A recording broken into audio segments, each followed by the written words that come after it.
Is it recording now? Yeah, right? We're recording, right? Okay. Yes. Hi, so we're going to start. My name is Stephanie Duran. I'm going to be facilitating our meeting today.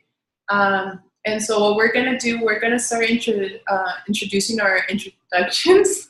And we're going to be talking about it. And then we're going to like ask questions or talk about what we would like help with. So we're going to start with, since she's just next to me. Hi, I'm Tao. Sorry. Could everyone introduce themselves so they know who's here? Okay. I'm Tao. Rebecca Lantry. Erica Arredondo. Now back to Tao. Okay. So my paper my research is about restorative justice in corporations. It was interesting because that's what I initially had planned on researching, because I work at a large corporation, learning about restorative justice and how healing it is for relationships in general. Made me kind of wonder what it would be like to have that in my workplace. And through the research that I found, I actually did find a gap that kind of fit into what I'm looking into. Excuse me. Most of the research either explained restorative practices in a school setting, but in as a workplace, so as an administrator or a teacher, not for students or children, or in a hospital setting, so these are all still helping professions, which is different from being a large bureaucratic corporation. And a lot of the literature also highlighted that restorative justice is it hasn't been researched as like a management practice, and it needs to be. So they are actually telling people to go research more as well.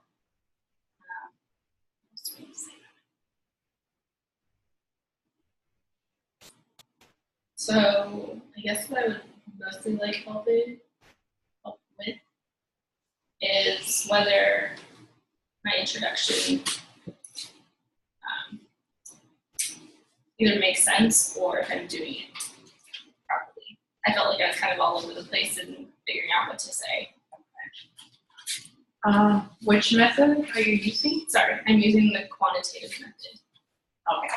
And I thought this was the best so that you can measure what corporation or what employee satisfaction and interpersonal relationships were like before, or how it currently is, and then after implementing restorative practices, what it's like, where people are more satisfied and enjoy working with people they work with, or know how to deal or be around people. Right, it would make for just a less stressful environment. People can focus on their work and not focus on any kind of institutional, interpersonal right, exactly. issues. Mm-hmm. Are you talking about a specific practice of flip circles or? No, but that's a good idea, because I did consider, in my mind, I mostly consider circles or using a talking piece in meetings or something like that, so that everybody gets a chance to say what they want and that everybody is on equal playing field. Because a lot of times when you're in a meeting, your boss talks the whole time, and then you just kind of agree or disagree, mostly just agree. So I guess circles. So that's actually.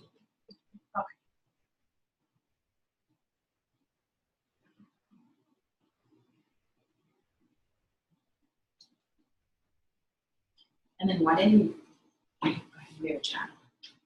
Oh, I think Maggie. I think Maggie's in the meeting with us. Hi, Maggie. Hi. Can you hear me? Yes. Yes. Welcome. Okay, Maggie, what we're doing right now is we're talking about our introduction, and then we're also talking about what questions we have, what would we like help with in regards to our introductions so far, okay? Okay. And Tao was just about to talk about what you want help with so far, right? Correct. Yeah. So I just talked about my paper. I'm doing restorative justice and how it looks in large corporations. And what I needed help with was kind of laying out my introduction, whether it's sense or if I'm going in the correct direction to set it up properly.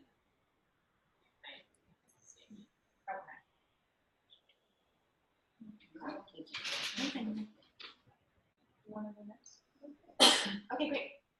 Okay. Or do you want to ask? Maybe Maggie wants to go. Yeah. Now that she's in, we can go. Do you want to go next, Maggie? Yeah, I can go next. Okay. Go ahead. Okay, let me pull one. So we're talking about the documents we put on Google Docs, right? Yes. Yes. I think we're focusing on like introduction and then what we kind of feel like maybe we need help with from our group. And so, Okay. yeah. So from the introduction aspect, my project is going to be about women in politics. And I ran into the problem of there being so much information. I was trying to find a piece to carve out, and that's why it's so short so far. If I put all my notes in there, it would have been well past 4 pages just for the introduction because I'm very passionate about politics. So I thought I wanted to pick something out of the group of things that I've found so far to see if it would grab your attention. And so I wanted some feedback on the portion that I put in so far. My thought is, if a person was not into politics and they read that paragraph, would it encourage them to keep reading? In which paragraph are you referring to? The introduction. And with that, so is also your like your targeted audience for this whole proposal, like your final project, is that people who are not interested in politics, like to get them interested in it? Well, more specifically, women who probably are not registered to vote because they really just don't want to be, or women who will prefer to support a male candidate versus a woman candidate. So I'm wondering if those two groups of people, if they saw what I wrote so far, would it prompt them to keep going and reading more? And that's why I thought my introduction should be something positive, like when we were first, like the date that I included about when women were first given the right to vote. And my next paragraph, I didn't get to write it. I had such a big headache. I had to bring it to a close. I was going to go ahead and put some of the biggest prominent women who have run for office in that introduction. So that's what I was thinking. And the reason I chose that section so far is because I'm actually running for office. Okay. And I find that my supporters are men. And when I approach a woman, they really give me a hard time some kind of way. So if I was to say to somebody, will you donate to my campaign? And if it's a woman, they would ask me 20 questions to qualify getting $10. If I were to ask a man, he would already, especially if he thought I was pretty, for example, he would already be doing the donation and trying to figure out how he can be on the campaign. But women do the opposite. They look for something wrong with you so that they can say no. So I'm looking for that group of women to read that paragraph and see if it would turn them around or something. Would that situation that you mentioned, Maggie, like be considered like the quote unquote problem as to why this research is being started, and we talk about like what is the problem that you're addressing? Is that kind of what you're gearing towards, just so I better understand? Yeah, actually, yeah, I would say, because when you get down to my questions, one of the questions is going to add something to the effect of, why haven't we as Americans been able to elect a woman president? Well, everything I just said just now and what you just said is going to go into the reasons why we can't seem to elect a woman president. Okay. So that's what I'm trying to cater my introduction to lead into those eventual questions. Okay. One thing that I would suggest, I think the fact that you have so many notes and you had a problem making your introduction kind of fit into like a smaller thing, I think that's good. I think that you have a lot to build up on your introduction, and you should. I like that your introduction is catching and it has facts about, when women were given the right to vote. I think that's good. I would just really kind of beef up the introduction with those notes that you omitted.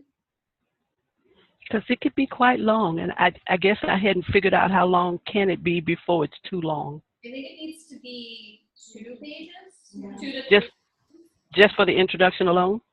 Yeah. Oh, well, okay then. I can put some more. So yeah, it's better to kind of write everything out and then be anything later that you want to say or even Right. Yeah.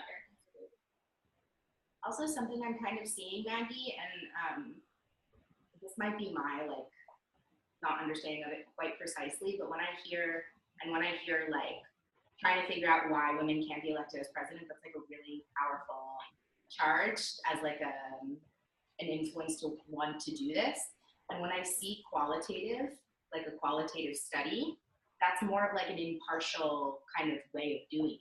Have you considered maybe doing either like a mixed method or even a quantitative? Because that can give you like hard data facts of surveying why women aren't registering, B, aren't like prone to speak. Like you could have a whole survey created for surveying women as to why they're not voting for women. Yeah, actually, I did think about mixed. Actually, I thought about all three, and I've been going back and forth for a while.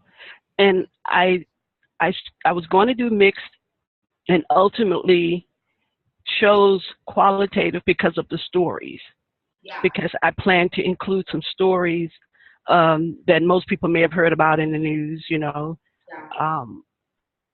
I have at least 4 women that I was going to pull from, like Shirley, Chisholm and Hillary Clinton, and then some ladies who were out before we were born. So I was going to put a couple of those, and then I was going to write something about their stories. And that's the only reason that I didn't choose mixed was the stories. But I guess I still could choose mixed. I think it could still also include the stories too and the testimonies with mix, right? Yes, Like when you have, definitely. and I think also this is like this resonates with me, like women involving in politics and like caring, especially in a heated political climate.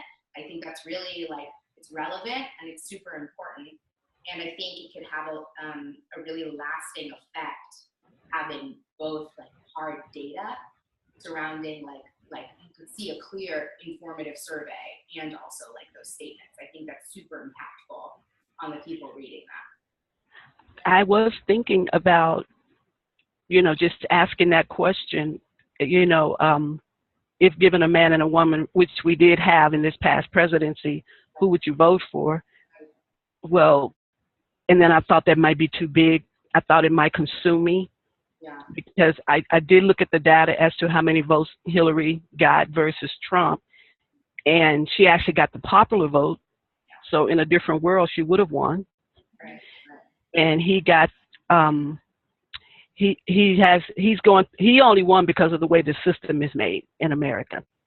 He didn't get the actual number, the highest number. So that I just felt that would consume me, but I haven't ruled it out. So hearing you say it, it makes me think, okay, maybe I should give that another thought. Okay. Yeah, that's fair. That is a really big deal. I also think that, like, I don't know, I think it's needed. I think that kind of information out there is definitely needed, especially for like women of migrant backgrounds. It'll certainly shock a lot of women when they really realize just how much more power they have and how many more women they can vote, they can get into office if they pull together. Yeah. And that's my purpose, sort of, is I want women to pull together and really support each other. If I had my way, that's how my world would be. Women would be ruling the world. Awesome. Thanks, Maggie. You're welcome. My turn? Yes. Okay. Thank you. So on the note of women, I'm also focused on studying women, particularly in how they relate to power when immersed in faith-based families and communities. So a little bit of my background and like the why of this is I grew up immersed in a really strong faith-based community that was led on a patriarchal lens. I think I mentioned this like last time we had. And it kind of stirred me, especially like recently, in terms of like how little power I have and my mother has and all the women in my family had or have had.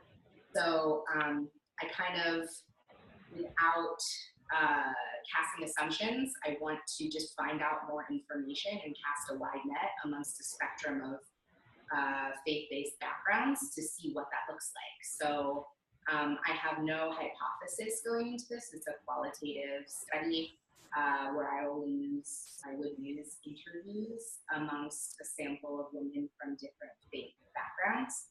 There will be no comparison or cause and effect because that's not qualitative. It'll just be like non-directional research questions asked them in an interview to see what that looks like, specifically in decision making in the household. That's like a specific one, and what their roles might be in their particular family unit and community. That's where I've gotten so far. And the concern that I have and what I would kind of want help from you all with is I feel specifically like my examples referencing my sources might not be super strong in conveying that. It was hard for me to define, like, say that there's a problem, because I feel like the word problem is problematic, specifically for this. And so in my mind, the easiest problem to solve was kind of having a more open qualitative design to this research, because the research that exists is mostly quantitative and has hard data and surveys about particular qualities that present as like facts. And that bothers me in a sense, because in my mind, when you see facts, it could lead to assumptions and generalizations and kind of closing off any kind of curiosities, which is like encouraged in constructionism, qualitative kind of lens. So I do feel, though, not super strong in the way that I communicated that in my introduction. So any notes or anything like that, I would appreciate. And yeah, it's particularly like the two sources that I cited. Yeah, next one. The upside, like one positive that you see from your introduction is how well you connect to it.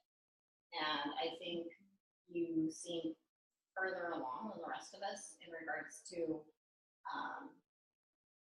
pinpointing like a specific type of qualitative research design.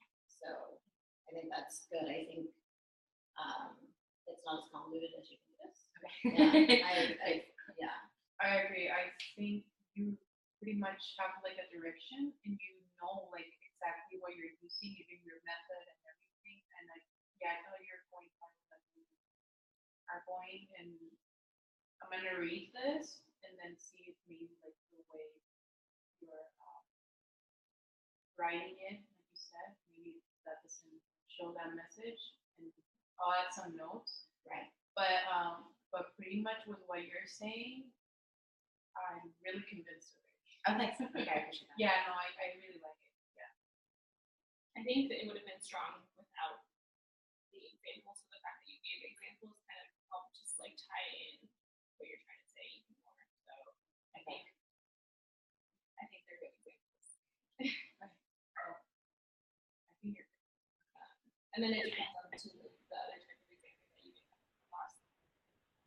Choosing to use these ones versus what else is available out there. Because if there isn't anything that seems quite as strong as these, then these would be your strongest. Right. Yeah. Points, you know.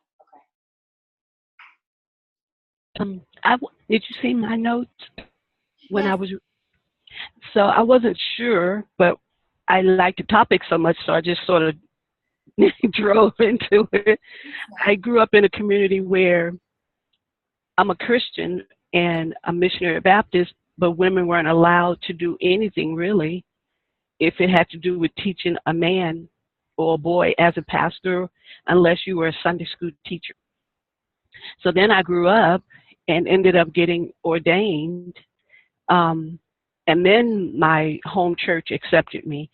But growing up, they would not allow women to do anything that would put them over a man in some way. And they used the Bible as their reasoning, saying that the Bible said women can't preach or can't teach. Well, when I got older and could read, I pointed that out and made it very clear that that's not what the Bible is saying. So when I saw yours, I flashed back to those days. And so I was wondering which method were you going to choose? Because I guess you could go either way. What do you mean? Which Which research method you were going to choose? Qualitative. I'm planning on doing interviewing. Oh, that would be, you could interview me even. I'm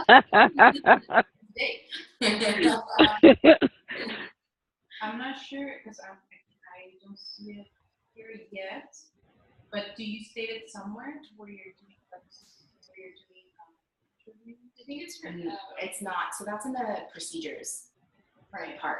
Oh, so she just yeah. So I already started outlining that by accident. But yeah, it will be in the procedures, like specifically the design piece in the final. Okay, so we're not. I thought we were supposed to kind of relate it to a purpose.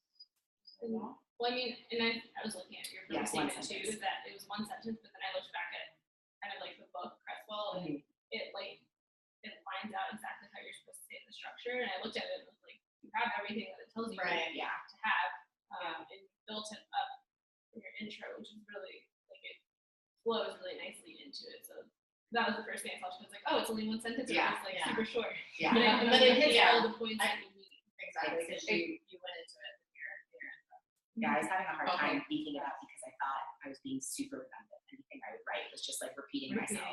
Yeah. Okay. No, it wasn't that. It actually, like, I feel, just kept clarifying. Yeah. And yeah, that's the problem with that. Word. Thank you all. All right. So, I wanted to, in my research, kind of look at, so I'm coming from a social constructionist framework, and so I wanted to kind of look at race and gender and how these constructs can actually, how they kind of intersect into one another, and then also how they can tend to be self-limiting depending on whatever society is saying about, you know, if you're a marginalized person because of your race and or gender, like basically what you could be internalizing from the people around you, and how that could end up setting self-limitations on yourself based on these concepts that you don't even realize that you've internalized. So, sorry, it's a little convoluted right now. That makes perfect sense to me. Okay, good. Yeah, it's basically kind of focusing on double minorities. And I know Maggie had a question about what the meaning of double minorities is, and it's basically people who self-categorize into two negative reference groups with respect to ethnicity and gender. So a woman who's also a person of color would be a double minority. Oh, okay. Yeah, so like I identify as Chicana and I'm a woman, so to me, like in my study, I would be that double minority. So yeah, and I kind of want to look at how these, sorry, I'm a little out of it today. I kind of want to look at how these self-limitations keep people from exploring various avenues, even if they are into them, like STEM fields, ethnic groups who would maybe want to explore their sexuality more, but feel like they just can't because it's not socially acceptable. And so, you know, so basically you're either straight or you're gay, but like people that find themselves in the middle, and it's really not accepted for you to explore that, like that's self-limiting in my view, and I want to see, like, you know, what's out there, how people feel about that, if they find that to be their case.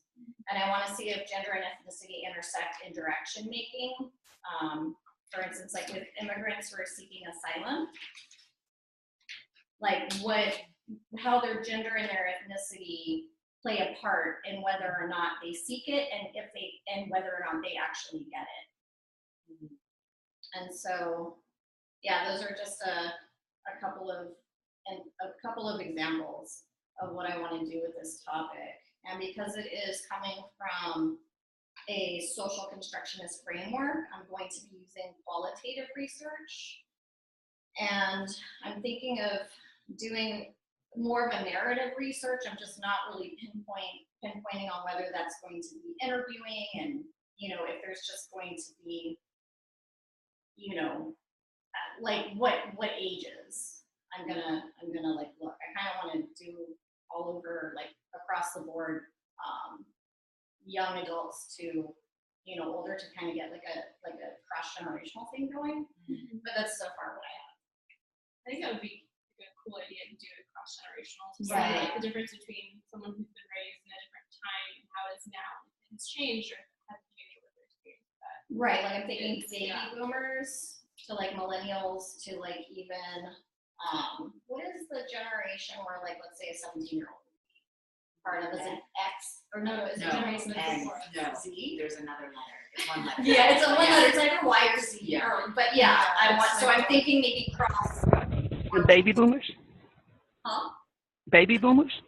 Yeah. Well, I'm going to do baby boomers. I'm going to do Generation X, millennials, and then the generation after millennials. So maybe generation. I think it's either Y or Z.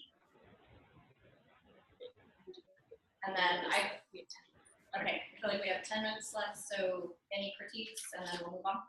Yeah, that's super rich. I know it's a lot. Not like in a really, really like when I say rich, I mean like delicious chocolate. Oh. Like That makes me Yeah. so excited because Yeah, I yeah. was worried. I was Like, really worried. because I mean, we were talking about like, especially in our face-to-face, it's gonna be really, really fast. About like when you mentioned the binariness of sexuality of Right. like the bi person or person who is bi does not, like, if they go to a gay bar, they're not that gay, and if they're with a straight person, they're not that straight. Right. And so that intersectionality can be definitely traced back to like, if you're one group, you're not that much. Right. And so I think there's a huge pool to pull from. Definitely. You're definitely not going to have like a lack of people to interview.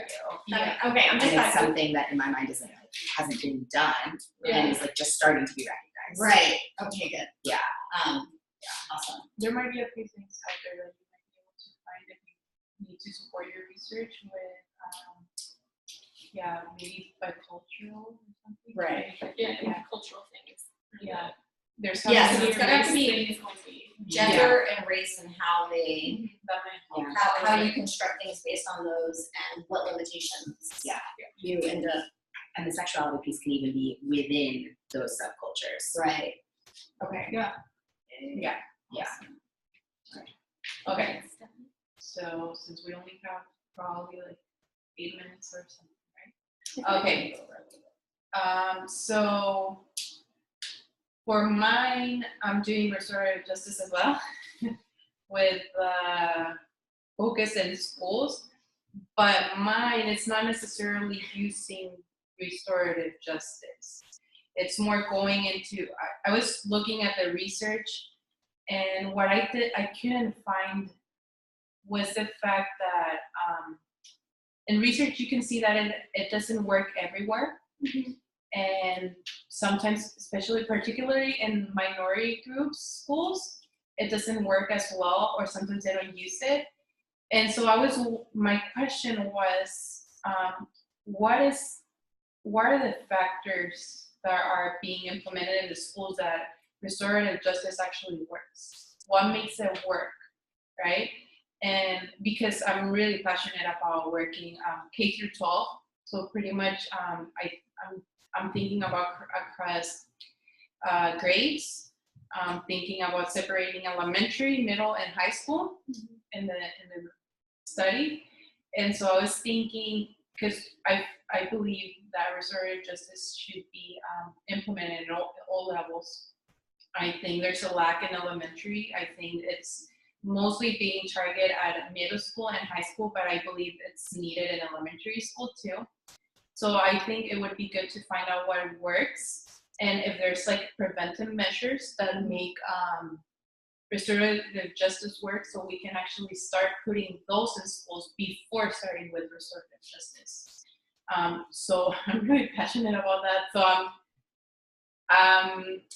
there's a lot of information, but like I said, mostly there's a lot in high school, so it's really hard to find something in there that is elementary. But what I wanted to do is, I decided, even though I feel like it's challenging, I decided to go with mixed methods, because I believe neither one can, I believe it needs to be more extensive. I don't feel like either one can cover on its own. So in my case, in this study, I want to see like a lot of different things. So it's a lot. It's getting to me, and where there's a lot to look into.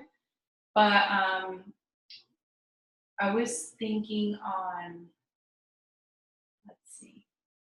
So using exploratory sequential design instead of the what's the other one? Explanatory, I think. Mm-hmm. So using actually qualitative first. So I think I would start with interviews first, like asking, because I believe we need to see first what was there before restorative justice was brought in, or and like interviewing teachers, principals, mostly because I think students wouldn't have too much of an input of that just because they're young. They can be on the quantitative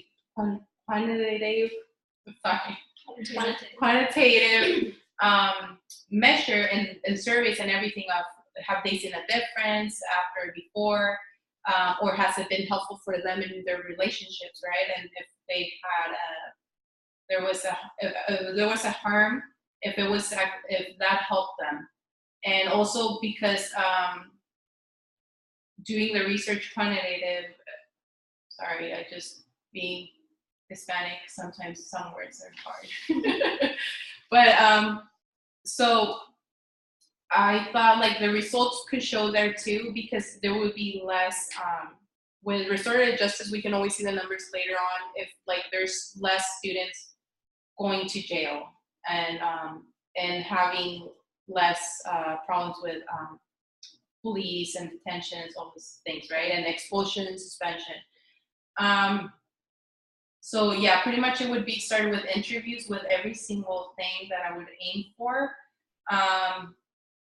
So yeah, I would look into schools if they, sorry, I'm nervous.